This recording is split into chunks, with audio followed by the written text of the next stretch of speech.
మాట్లాడొద్దు. ఎందుకంటే వాళ్ళు మంచిగా చేస్తారు. వాళ్ళు ఇక వాళ్ళ గురించి నేను పెద్ద వాళ్ళ గురించి మనం మాట్లాడద్దు. ఇంకొకటి అంటారా, ఫ్రీడమ్ గురించి చెప్పి గది బాగుంది. ఫ్రీడమ్ ఆడోళ్ళకి ఇవ్వాలన్నది బాగుంది. ఎందుకంటే మరీ కట్టేసి పెడితే కూడా ఏమవుతుంది అంటే ఇట్లా పుసుక్కు మన పేలుతుంది కదా, వాళ్ళకే నువ్వులక గట్లన్నమాట. ఫ్రీడమ్ ఇవ్వాలి. ఇంకొకటి, ఈ ఫ్రీడమ్ గురించి మాట్లాడే ముందు మనం ఇంకోటి ముచ్చట మాట్లాడాలి బా.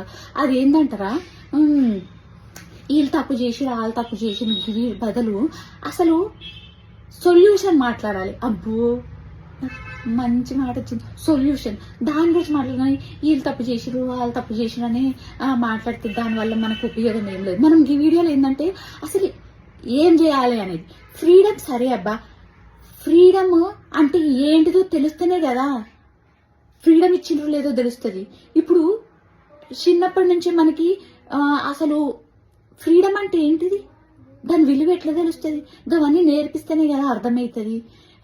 అంటే ఇప్పుడు దీనికి ఏం చేయాలి?